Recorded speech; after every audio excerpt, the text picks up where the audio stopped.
जैसे टॉक्सिन्स जमा होते हैं ना शरीर में, आप कुछ खाते हैं एसिड बन जाता है, कुछ खाते हैं मल बन जाता है, उससे कई गुना ज्यादा जो आप लड़ाई झगड़ा ईर्ष्या द्वेष किसी से व्यवहार करते हैं, उसके कभी कभी भावनाओं के द्वारा, कभी कभी इंद्रियों के द्वारा, कभी कभी श्रवण के द्वारा कई प्रकार के टॉक्सिन्स आपके भीतर जमा होते हैं। ये सारे टॉक्सिन्स निकालने का एक ही मात्र साधन है, वो है सत्संग, और दूसरा है नाम जप।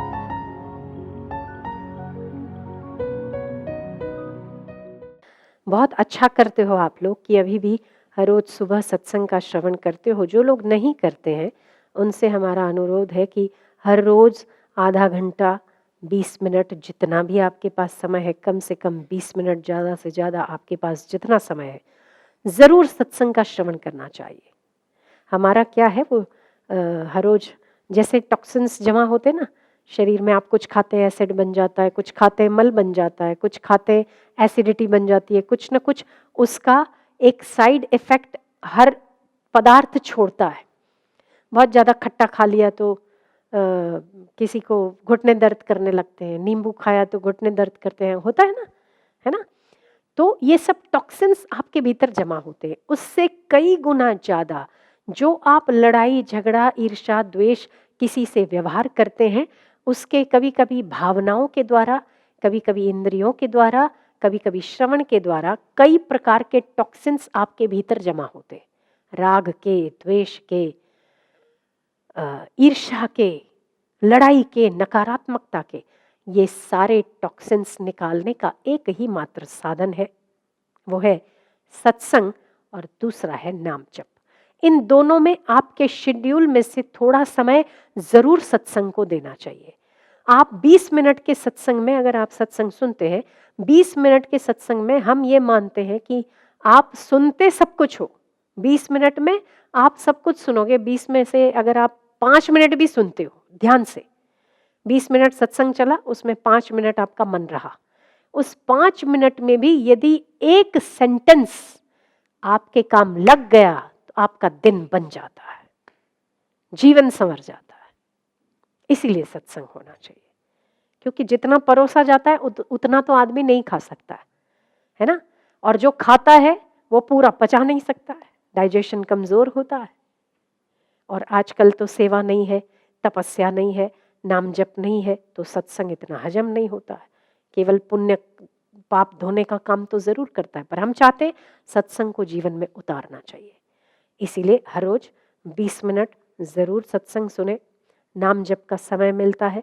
माला तो आप जो सुबह करते होंगे, 10 माला जो गुरु मंत्र की करते होंगे, वो आप करते हैं, ठीक है। पर जैसे समय मिला ना तो राम नाम भी लिखिए। जिस इष्ट में आपको श्रद्धा है उस इष्ट मंत्र का वो लिखिए, एक पेज ही लिखिए। मैंने बहुत लोगों का अनुभव पूछा, तो उन्होंने कहा कि वैसे माला करते हैं ना तो मन इधर उधर घूमता है, पर जब हम लिखते हैं ना तो उसमें इंद्रियां भी काम में लगती है, और वो जो एक चौकड़ी के अंदर लिखना ना तो बुद्धि भी काम में लगती है, तो तीनों चीजें एक साथ लग जाती है। तो वो हम बड़े शरीर मन और बुद्धि तीनों काम में लगते, तभी आपको प्रसन्नता प्राप्त होती है। यहाँ तो आप माला घुमा रहे ना, माला घूम रही है और आप घूम रहे कहीं और, दुकान में घूम रहे, मकान में घूम रहे, माला इधर घूम रही है, आपको पता ही नहीं पूरी भी हुई कि नहीं हुई। घुमाई माला, वो जो आता है मेरू, वो घुमाया कि मैंने नहीं घुमाया, वो ही आप भूल जाते हैं। इससे बेहतर है लिखिए। तो बस अपने कल्याण का मार्ग यही है।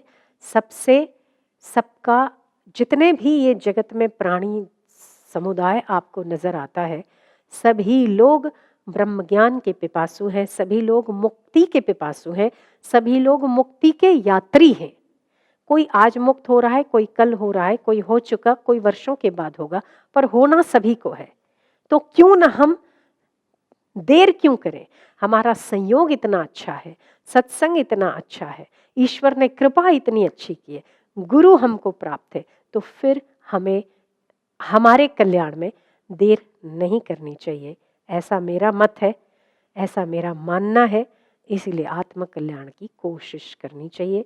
शरीर को दुख होता है, शरीर को पीड़ा होती है, शरीर का जन्म मृत्यु होता है, भूख प्राणों को लगती है, श्रम और कष्ट इंद्रियों को होता है, और तृष्णा और भय मन को होता है। ये सबके अपने अपने धर्म हैं। जैसे एक बिजनेस, ठीक है, एक बिजनेस में एक आदमी मार्केटिंग देख रहा है, एक आदमी मैन्युफैक्चरिंग देख रहा है, एक आदमी कैश काउंटर देख रहा है, एक आदमी सेल्स देख रहा है, ठीक है ना। 4 आदमी 4 सेक्शन है। एक में आपने अपने बेटे को रख लिया, बाबा अकाउंट तू संभाल ले, बाबा आपके भाई को रख लिया, सेल्स तू देख ले, मैन्युफैक्चरिंग आपने अपनी पत्नी को दे दिया, तू देख ले, एक और आपका छोटा बेटा या बेटी है, आपने कहा मार्केटिंग तू देख ले। तो क्या आप इतने लोगों को देने के बाद आप फ्री हो जाते हैं? केवल आपकी एक नजर रहती, क्योंकि बिजनेस आपका है, ठीक है, आप उसके मालिक हैं, आप ही ने खड़ा किया है। तो आप ये देखते हैं केवल कि सब सही से चलता है क्या नहीं, ठीक है। हाँ, तो वैसे ही आप इस सारे शरीर मन बुद्धि के आप मालिक हैं। तो आप मालिक हैं, तो ये जन्म मरण का काम शरीर को सौंप दिया है। ये मरता है और ये जन्मता है, ठीक है। भूख का काम प्राणों को दे दिया है, इसको लगती है, इसको प्यास लगती है, इसको तृप्ति होती है। वो आपने छोटे बेटे को दूसरा काम दे दिया है, मन को तृष्णावान होने का और बुद्धि को, मन को भयभीत होने का, बुद्धि को तृष्णावान होने का काम आपने सौंप दिया उसको। तो आप तो फ्री हुए ना, सब पर नजर तो आपकी है ना। नजर वही रख सकता है जो बड़ा होता है। बड़ा कौन है? आपका आत्मा सबसे बड़ा है। इसीलिए ये सारे घर के मेंबर, तो आप यही समझिए कि वो वाला डिपार्टमेंट कच्चा है, इसीलिए मुझे ठीक करना है। बस अगर ये समझकर आप चलते हैं तो समत्वम योगम उच्यते, समत्व के योग को आप धारण करने वाले बनते हैं। और इस संसार का, इस पूरे ब्रह्मांड का एक ही योग और एक ही सबसे उत्तम सत्संग को अगर आपने पचाया है तो एक ही चीज़ है, 2 शब्दों में, कि जिस दिन आप हर्ष शोक हानि लाभ सुख और दुख में समत्व प्राप्त करते हैं, उसी दिन आप सबसे श्रेष्ठ योग सिद्ध कर लेते हैं।